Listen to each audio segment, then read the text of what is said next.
আচাৰ্য চাণক্যই তেওঁৰ নীতিবোৰত মহিলাবোৰৰ গুণৰ বিষয়ে কৈছে। যিবোৰ মহিলাৰ ভিতৰত এইবোৰ বেয়া গুণ থাকে, সেইবোৰ মহিলা বিয়াৰ পিছত যিবোৰ ঘৰত যায় সেই ঘৰটোক বৰবাদ কৰি দিয়ে।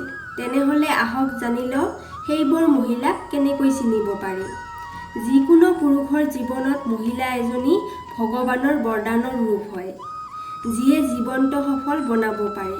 কিন্তু শাস্ত্ৰত কোৱা আছে স্ত্ৰীৰ মহিমা কোনেও বুজি নাপায়। চাণক্য নীতি অনুসৰি কিছুমান মহিলা এনেকুৱা হয় যে যাক বিশ্বাস কৰিব নোৱাৰি। এনেকুৱা মহিলাকে চাণক্য নীতি অনুসৰি চৰিত্ৰহীন মহিলা বুলি কোৱা হয়। চাণক্যই কয় যে স্ত্ৰী দেৱীৰ সমান হয়। তাইৰ সকলো সিদ্ধান্ত পৰিয়ালৰ ভালৰ বাবেই লয়। তাই পৰিয়ালৰ সন্মান সমাজৰ আগত বেয়া হ'বলৈ নিদিয়ে। কিন্তু কেতিয়াবা মহিলা নিজৰ চৰিত্ৰহীনতাৰ বাবে নিজৰ লগতে পৰিয়ালৰ সন্মান নষ্ট কৰি দিয়ে। এই ধৰণৰ মহিলা কেৱল এজন পুৰুষৰ ভালপোৱাৰ আশাত নাথাকে।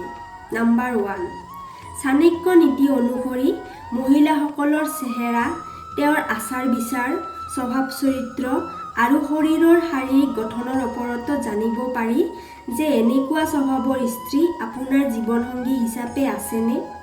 এফালে স্ত্ৰীক দেৱী বুলি কোৱা হয় আৰু আনফালে এনেকুৱা কাৰণৰ ফলত এই ধৰণৰ মহিলা কেতিয়াবা দুখৰো কাৰক হৈ পৰিব।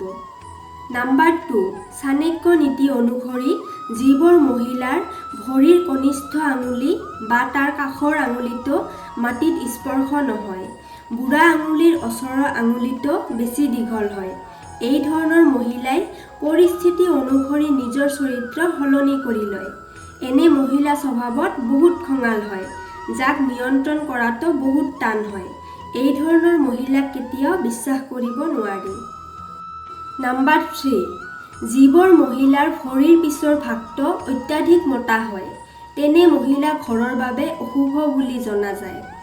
ইয়াৰ ওলোটা যদি ভৰিৰ পিছফালৰ ভাগটো বহুত পাতল হয়, তেনে মহিলাই নিজৰ জীৱনত বহুত দুখ পাব লগা হয়। মহিলাৰ পেটটো যদি ঘড়ীৰ দৰে হয়, সেইবোৰ মহিলাই তাইৰ জীৱনত বহুত দৰিদ্ৰতাৰ মাজেৰে পাৰ কৰিবলগীয়া হয়। মহিলাৰ পেটটো যদি দীঘল হয়, তেন্তে এইটো বেয়া ভাগ্যৰ চিহ্ন হয়। আৰু যদি কোনো মহিলাৰ কপালটো লগাতকৈ বেছি বহল হয়, তেনে মহিলা নিজৰ দেওৰৰ বাবে অশুভ হয়। নম্বৰ 4, যিবোৰ মহিলাৰ হাতৰ তলুৱাত এনেকুৱা কিছুমান চিহ্ন আছে যিবোৰ কোনো মাংসভোজী চৰাইৰ দৰে হয়, যেনে কাউৰী, সাপ, ফেঁচা বা শিয়ালৰ দৰে দেখে, সেইবোৰ মহিলাৰ ওপৰত সদায় দুখৰ ছায়া থাকে।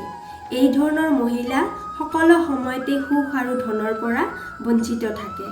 ফ্ৰেণ্ডছ, হয়তো আপোনালোকে ভিডিঅ'টো ভালদৰে বুজি পালে। যদি আপোনালোকৰ কিবা প্ৰশ্ন থাকে তেন্তে আপুনি কমেণ্ট কৰি জনাই দিব। তেতিয়াহ'লে আপোনালোকৰ ওচৰৰ পৰা বিদায় লৈছোঁ। কাইলৈ পুনৰ লগ পাম এটি নতুন ভিডিঅ'ৰ সৈতে। ধন্যবাদ।